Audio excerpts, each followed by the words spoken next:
अंतरराष्ट्रीय युवा विद्वान, जैन दर्शन में यूनिवर्सिटी टॉप व गोल्ड मेडलिस्ट, जैन सिद्धांत एवं न्याय विषयों को सरलता से समझाने वाले, यूएसए, इंग्लैंड, ऑस्ट्रेलिया आदि अनेक देशों में जैन धर्म की महती प्रभावना करने वाले, पंडित टोडरमल पुरस्कार, युवा विद्वत रत्न आदि अनेक पुरस्कारों से सम्मानित मूर्धन्य विद्वान डॉक्टर संजीव कुमार गोधा जयपुर द्वारा जानिए धर्म का मर्म।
सिद्ध सूर्य उपाध्याय साधु सर्व अर्थ के प्रकाशी मांगलिक उपकारी है। इनको स्वरूप जान रागते भरी जो भक्ति काय को नवाए स्तुति को ऊंचाई। धन्य धन्य तेन हित काज सब आज भय कर जोड़े बारे बारे वंदना हमारी है। मंगल कल्याण सुख ऐसो हम चाहते हैं। ओ मेरी ऐसी दशा जैसी तुम धारी है। ओ मेरी ऐसी दशा जैसी तुम धारी है। ओ मेरी ऐसी दशा जैसी तुम धारी है। क्षत्र चूड़ामणि नामक इस ग्रंथ के आधार से कल जो कथा अपनी चल रही थी उसमें न केवल सुरमंजरी दुखी हुई, गुणमाला भी अत्यंत दुखी हुई। और यह परम सत्य ही है कि ज्ञानी हो या अज्ञानी, लेकिन अपने से प्रीति करने वालों का वियोग वो सबको ही कष्टदायक होता है।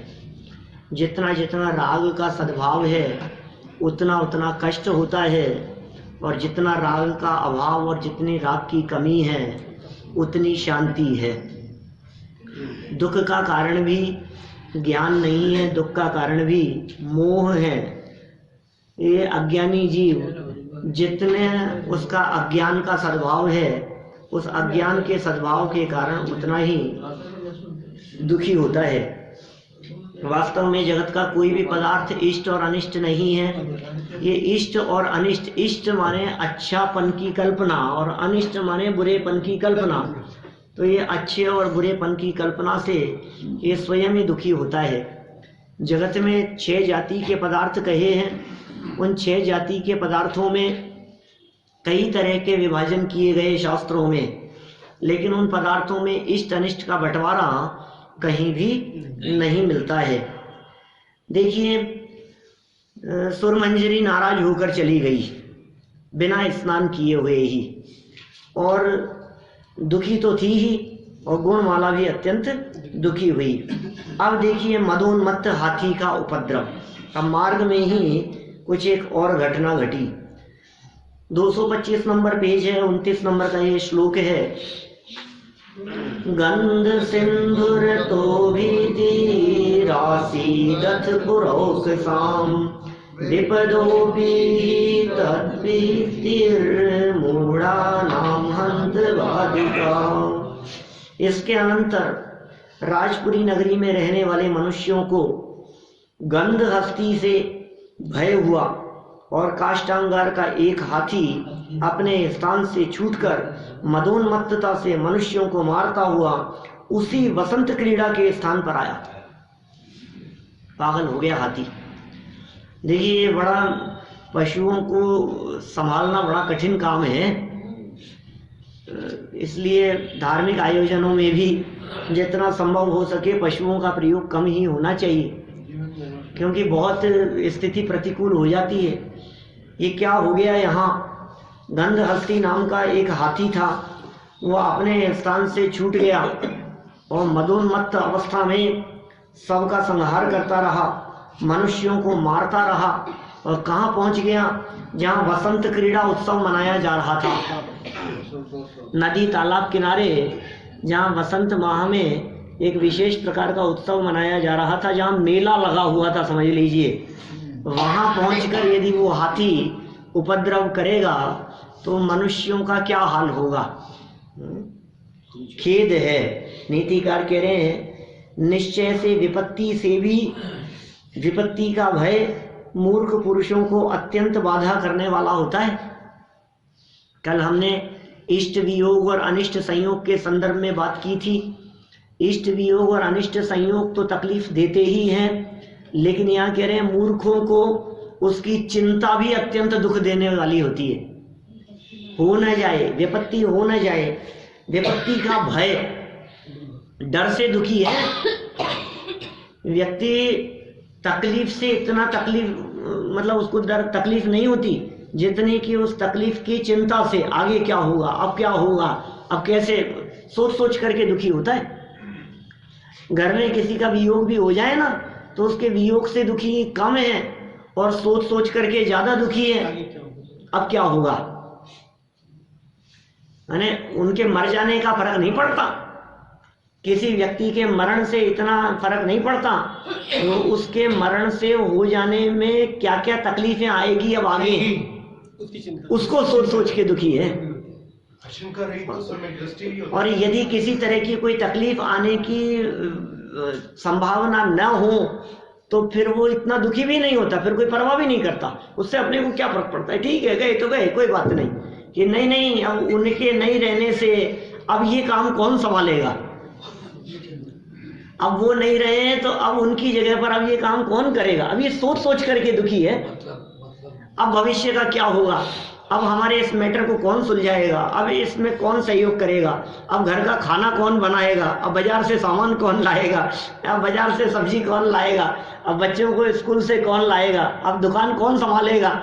वो थे तो हमें कोई चिंता नहीं थी, वो घर में बैठे रहते थे तो हमने घर में कभी ताला नहीं लगाया। ऐसे ऐसे मिलते हैं लोग, कहते हैं हमारे बड़े लोग घर में रहे हैं तो हमने कभी ताला नहीं लगाया, माने उनको चौकीदारी संभला रखी थी तुमने। अब वो नहीं रहे तो अब घर की चौकीदारी कौन करेगा, माने तुझे जो चले गए हैं उनकी परवाह नहीं है, तुझे अपने घर की चौकीदारी की परवाह है। ये जगत का स्वार्थ का स्वरूप ही इसी तरह का है। ये विपत्तियां भी आ जाती हैं तो होने वाली तकलीफ तो जो होती है सो होती है, लेकिन विपत्ति आने जाए, विपत्ति आने जाए, संकट आने जाए, इस चिंता में बिना विपत्ति आए ही तकलीफ में रहता है। जिन्हें विपत्ति आई विपत्ति आ जाती है, विपत्ति में आई तो नहीं है अभी कुछ भी, पर आएगी भी कि नहीं आएगी पता नहीं, लेकिन आने जाए इस चिंता से वो दुखी रहता है। आपका ये कथन परम सत्य है कि सम्यक दृष्टि जीवों को इस प्रकार का भय नहीं होता है, क्योंकि वे पर पदार्थों से इतने ज्यादा प्रभावित नहीं होते हैं। हाँ, जितना कषाय चौकड़ी का सद्भाव है उतना उनको भी होता है, फिर भी आशंका रहित तो रहता है। हाँ, आशंका रहित रहता है, थोड़ी बहुत आशंका दिखाई देगी भूमिका के अनुसार। सम्यक दृष्टि तो सभी है, चौथे गुणस्थान वाला भी, पांचवें गुणस्थान वाला भी, छठे सातवें गुणस्थान वाले भी, ऊपर के गुणस्थानों वाले भी, और अनंत और सिद्ध भगवान भी, वो भी सम्यक दृष्टि है। लेकिन जिसकी जो भूमिका है उस भूमिका के प्रमाण में उसके साथ वैसी परिस्थितियां बनती हैं। देखिए नीतिकारों ने क्या कहा, विपत्ति से भी विपत्ति का भय मूर्ख पुरुषों को बाधा नहीं, अत्यंत बाधा करने वाला है। सरलार्थ देखिए, तदनंतर काष्टांगार का एक मदोन्मत्त हाथी, काष्टांगार कौन था? काष्टांगार राजा का सेनापति था। राजा राज्य करते थे सत्येंद्र, सत्येंद्र का एक सेनापति था काष्टांगार। उस काष्टांगार ने सत्येंद्र राजा को बंदी बनाने का प्रयास किया, उनके राज्य को हड़प लिया। राज्य को हड़प लेने पर उनसे युद्ध किया और युद्ध करके फिर वो युद्ध के बीच में ही दीक्षित हो गए और वो तो मर गए, और इसने राज्य अपने अधीन कर लिया। ये दुष्ट था काष्टांगार। सत्येंद्र राजा की पत्नी थी जिसका नाम था विजया। गर्भवती अवस्था में उसे घर छोड़ करके निकलना पड़ा, राजपाट छोड़ के निकलना पड़ा, और शमशान में ही उसने जीवंदर कुमार को जन्म दिया। जीवंदर कुमार का लालन पालन वो शमशान से ही कोई सेठ उठा करके ले गया, नंदोत्कट सेठ। वो सेठ उसका लालन पालन करने लगा। अभी तक किसी को इस घटना का पता नहीं है, सेठ जानता है इस बात को। जीवंदर कुमार की शिक्षा के समय किसी एक मुनिराज ने शिक्षा देते समय अपने अवधि ज्ञान से ये सारी बातें जानकर जीवंदर कुमार को बता दी। तो जीवंदर कुमार को भी पता तो लग गया कि मैं राजपुत्र हूं, लेकिन अभी सेठ के यहाँ रह रहा है, जग जाहिर नहीं हुई ये बात। तो ये जो काष्टांगार जो व्यर्थ का राजा बना हुआ है, उस काष्टांगार राजा के एक हाथी के द्वारा पूरे नगर में उस वसंत उत्सव क्रीड़ा उत्सव के प्रसंग में वहां उपद्रव मचाया जा रहा है, तोड़ फोड़ मचाई जा रही है। देखो अब मैंने जैन साहब आपके लिए पूरी कहानी बहुत संक्षेप में बता दी मैंने, घटनाएं क्या चल रही है ना। देखो, तदनंतर काष्टांगार का एक मदोन्मत्त हाथी उपद्रव मचाता हुआ नदी के किनारे आया। उसे देखकर सभी नगरवासियों को भय उत्पन्न हुआ। यह खेद की बात है कि मूर्ख मनुष्यों को विपत्ति से भी अधिक विपत्ति का भय दुखदायक होता है। विशेषार्थ देखें, काष्टांगार का वह मदोन्मत्त गंधहस्ती उपद्रव मचाता हुआ एवं मकान वृक्ष आदि को तोड़ता हुआ, देखो पेड़ के पेड़ उखाड़ दिए उसने, मकानों तक को तोड़ दिया उसने, अपने मस्तक से दीवारें तोड़ दी मकानों की। को नदी किनारे आया।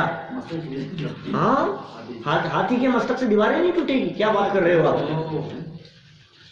हाथी दरवाजे तोड़ देते हैं, दीवारें तोड़ देता है, और नीचे से मकान के यदि वो टक्कर मारे तो ऊपर से पूरी की पूरी बिल्डिंग ढह जाती है। हाथी की ताकत का अंदाजा नहीं है आपको? किलों के दरवाजे तोड़ने हाथियों को काम में लेते थे किलों के दरवाजे तोड़ने के लिए। देखो, इससे सभी नगरवासी भयभीत होकर सब कुछ भूलकर अपने प्राण बचाने के लिए इधर उधर भागने लगे, क्योंकि संकट के समय सामान्य मनुष्यों का विवेक नष्ट हो जाता है।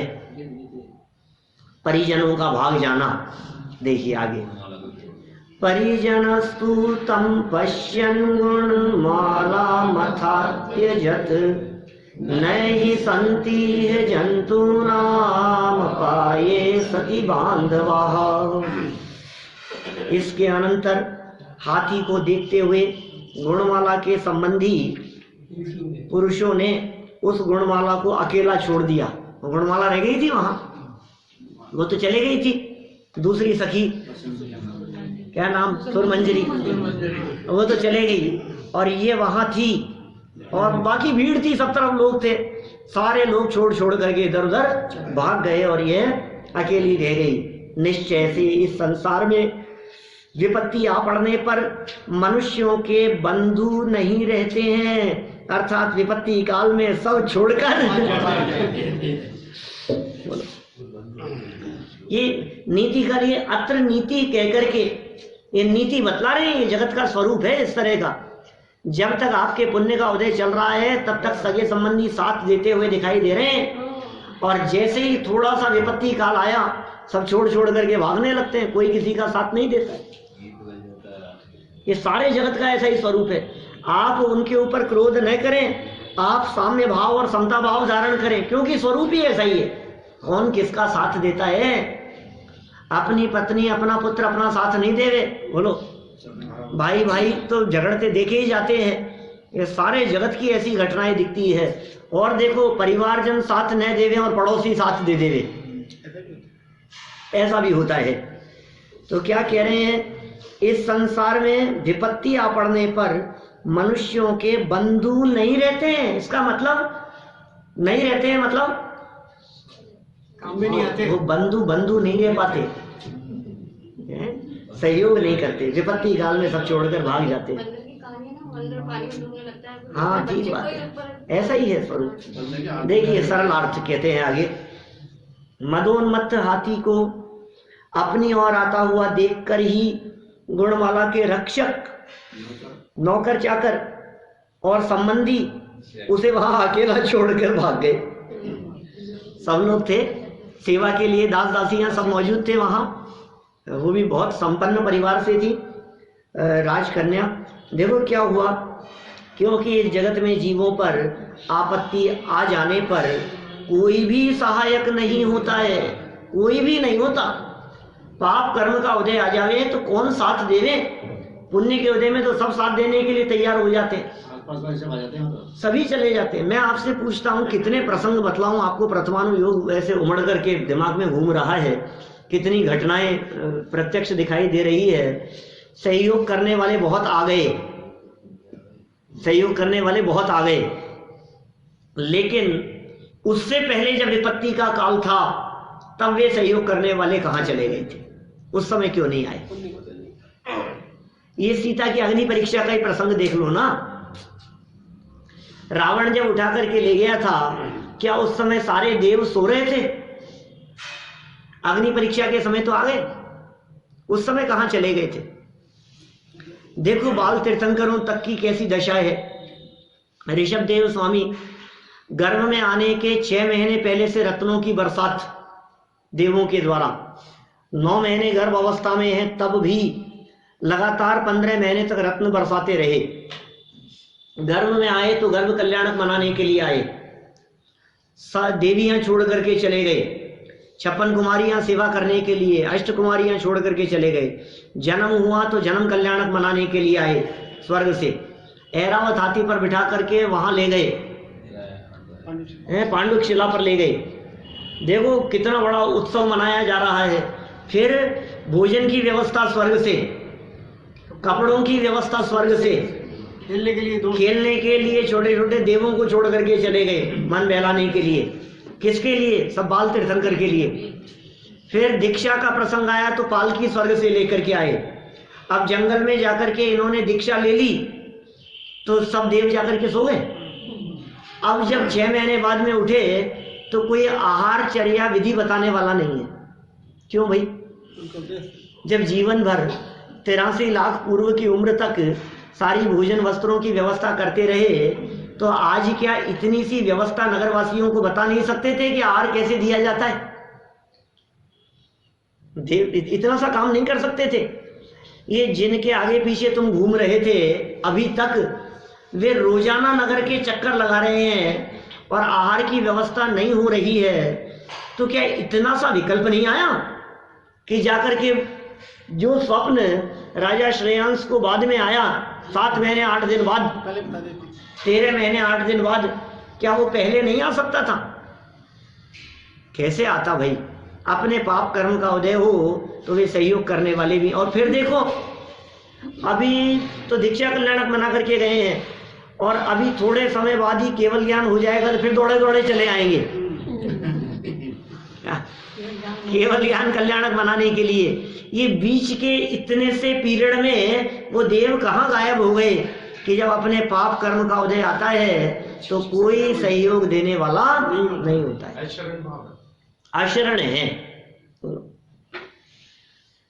दल बल देवी देवता मात पिता परिवार मरती बिरिया जीव को, देखो वहां तो सिर्फ मरण शब्द का प्रयोग किया है, कोई न राखन हार। मरती बिरिया, बिरिया मतलब क्या होता है? बारी। मरण की बारी आ जाने पर कोई भी बचाने में समर्थ नहीं होता। अब ये जो मरण शब्द का प्रयोग किया है ना, इस जगह पर ये सारी विपत्तियां लगाओ। कोई न राखन हार। आपका स्वास्थ्य बिगड़ रहा हो तो कोई बचाने में समर्थ नहीं है, मरते हुए तो नहीं बचा सकते। आपको यदि छींकें चालू हो गई हो तो बोलो आपका बेटा उसे रोक सकता है कि आपकी पत्नी रोक सकती है कि आपके भाई के आपके माता पिता, अब कौन रोके उसको? कोई न राखन हार है। कुछ भी, कोई भी विपत्ति आ जाए आपके ऊपर, हार्ट की प्रॉब्लम हो गई तो कौन कौन सहयोग करने के लिए तैयार है बताइए? क्या सहयोग करे कोई दूसरा व्यक्ति? कोई न राखन हार, ये हर परिस्थिति में लागू होने वाली बात है भाई साहब। ये अकेले मरते समय नहीं बचा सकते इतना ही नहीं है, मरण तो छोड़िए, किसी भी जगह पर आपके घुटने दर्द कर रहे हैं तो आपका कौन से परिवार का सदस्य और कौन सा सगा मित्र, अच्छे से अच्छा मित्र, वो उसमें सहयोग कर सकता है? खुद को ही भोगना पड़ेगा। शुभ अशुभ कर्म फल जेते, भोगे जिए कही ते। अकेले अकेले ही भोगना पड़ेगा भाई। सुत दारा होए न सिरी, सब स्वार्थ के वीरी। सब स्वार्थी हैं जगत में, ये स्वार्थ का संसार है। ये संसार में स्वार्थ कदम कदम पे आपको दिखाई देगा। यही हाल गुणमाला के साथ में भी हुआ। सारे परिजन, सारे नौकर चाकर, जो भी वहां सहयोग करने वाले सेवा के लिए, जिनको हम ये समझते हैं, देखो इंदिरा गांधी रक्षा की, रक्षा करने के लिए रखा था, वो रक्षा करने के लिए रखा था ना, वो मार के चल दिए। बोलो क्या करो आप? कितने घरों की घटनाएं रोजाना न्यूज़पेपर में पढ़ते हैं। घर का नौकर ही मार करके चला गया, संपत्ति को लूट करके चला गया। नौकरों के माध्यम से, परिचितों के माध्यम से जितनी विपत्तियां दिखाई देती है वो अनजान के माध्यम से कम होती है। जानकार लोगों द्वारा ये काम, कितने खबरें मिलती है ऐसी, ये काम किसी जानकार का ही हो सकता है। इस जगह पर आकर के ये चोरी करना, ये जानकार का ही काम हो सकता है। इनकी यहाँ से हत्या करके सामान लेकर के जिस तरह से निकल गया, इससे पता है कि उसको पता था कि कहाँ रखा है। ये जानकार का ही काम है, ये जानकारों के द्वारा होता है। चलिए, कोई सहायक नहीं होता। विशेषार्थ देखिए, इस स्वार्थी जगत में सब लोग सुख में साथी बनते हैं। सुख के सब साथी, दुख में न कोई। का बंगला सुधा पड़ा है। हाँ बोलो, कोई नहीं है आसपास में। कल परसों की खबर थी कुछ ऐसी कि उसके मकान के बाहर कोई नहीं है। बोलो, कौन पूछता है? पद से उतर जाने के बाद में कौन पूछता है? तो पद पर थे तब क्यों पूछते थे? कि पद पर भी तुम्हें नहीं पूछते थे, तुम्हारे माध्यम से हमारे कुछ काम हो जाएंगे इसलिए पूछते थे। अपने अपने सुख को रोए पिता पुत्र का। सब स्वार्थ को रोते हैं व्यक्ति, दूसरे से मतलब नहीं है। इस स्वार्थी जगत में सब लोग सुख में साथी बनते हैं, दुख में कोई साथी नहीं बनता। इसलिए हमारा आपसे यह कहना है कि आप सदा काल प्रसन्न रहो तो सब आपके साथ दिखाई देंगे। आप रोओगे तो रोने में कोई साथ नहीं देता है। अपना दुखड़ा किसी के सामने मत रो, क्योंकि आप अपना दुखड़ा दूसरे के सामने रोएंगे तो समाधान तो वो कुछ नहीं कर सकता है। उल्टा वो आपको दुखी देख करके, आपके पाप का उदय देख करके आपका साथ और छोड़ भागेगा। बोलो क्या करें? आप प्रसन्न रहो।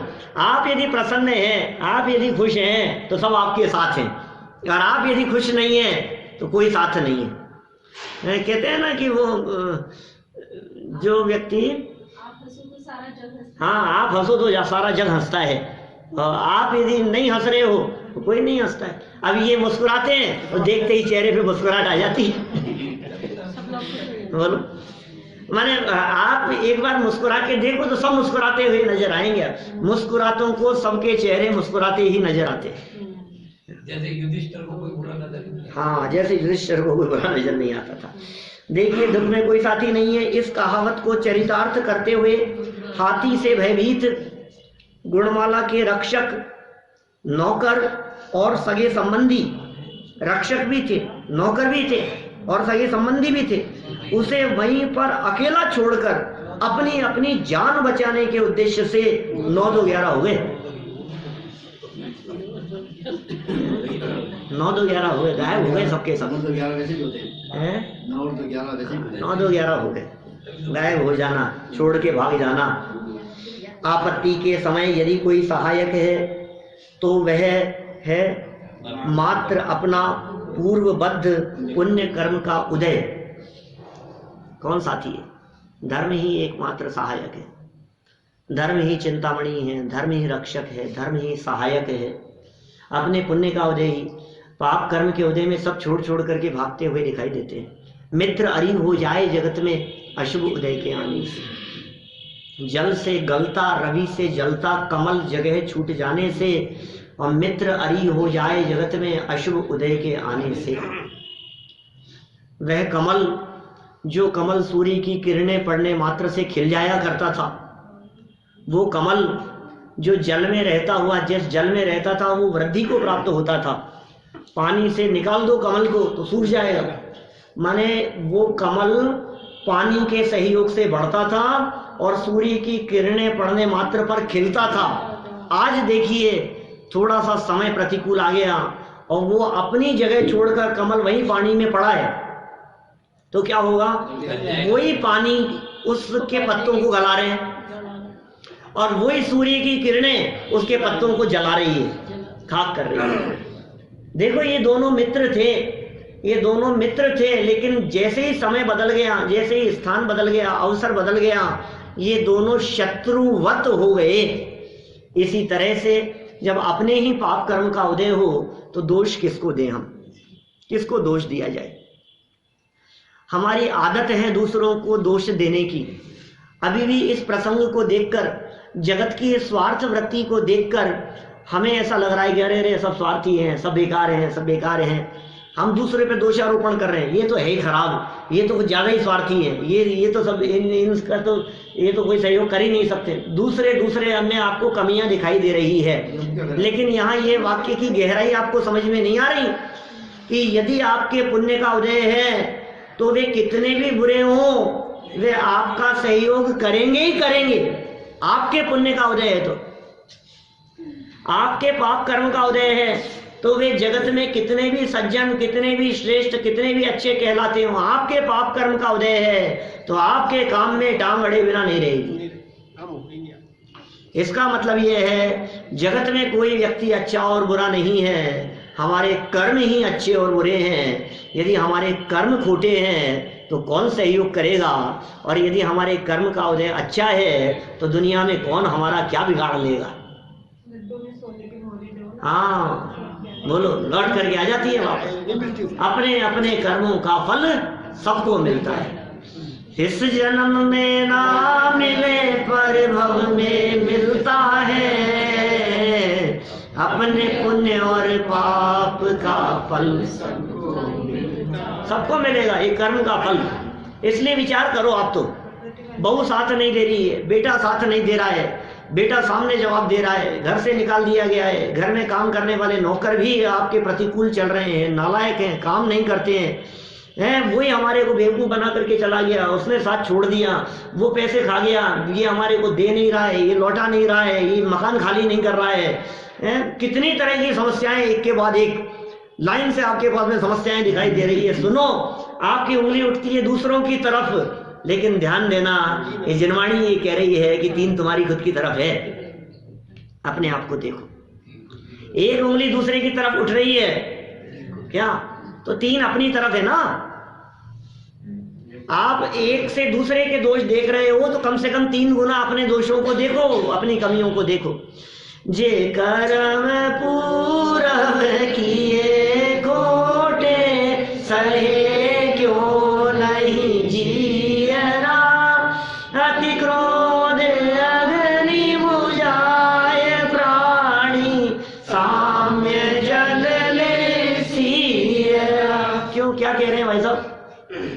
जे कर्म पूरब किए खोटे, अरे मैंने किसी का क्या बिगाड़ा है, मैंने उनका क्या बिगाड़ा है, मेरे साथ ही ऐसा क्यों हो रहा है, जे कर्म पूरा किए खोटे, ये किसके किए हुए हैं कि उनके किए हुए हैं, मुझे भुगतना पड़ रहा है कि इस धोखे में मत रहना, ऐसा अन्याय जैन दर्शन में नहीं होता। क्या किसी के किए हुए कर्मों का फल किसी और को मिल जाए ऐसा जनवाणी में नहीं होता, स्वयं के किए हुए कर्मों का फल मिलता है। और इस बात को यदि गहराई से अपने हृदय में उतार लिया जाए तो न आपको पड़ोसी बुरे लगेंगे, न आपको नौकर चाकर बुरे लगेंगे, कोई किसी से शिकायत ही नहीं होगी, आपको सारी शिकायतें मिट जाए, ये ऐसा रास्ता है।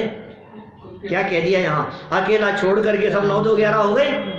फिर क्या हुआ, आपत्ति के समय यदि कोई सहायक है, कौन सहायक है, मेरो साचो साथी रे कौन है, ये जिनवाणी, ये भगवान महावीर स्वामी, ये भगवान महावीर स्वामी की वाणी, ये जिन धर्म, ये सच में सच्चा साथी है, यही शरण है, यही सहयोगी है, ये सहायक है। मनुष्य केवल पुण्य और पाप को भोगने के लिए जन्म लेता है। पुण्य और पाप को भोगने के लिए क्यों कह रहे हो, कर भी तो रहा है, कर्म काटने के लिए, अकेला भोग ही तो नहीं रहा है, उस भोगने के काल में इसका नया भी तो काम चालू है ना, पुराना भोग रहा है, नया कर रहा है, नया जैसा कर रहा है वो फिर भोगेगा, पुराना जैसा किया है वो वर्तमान में भोग रहा है।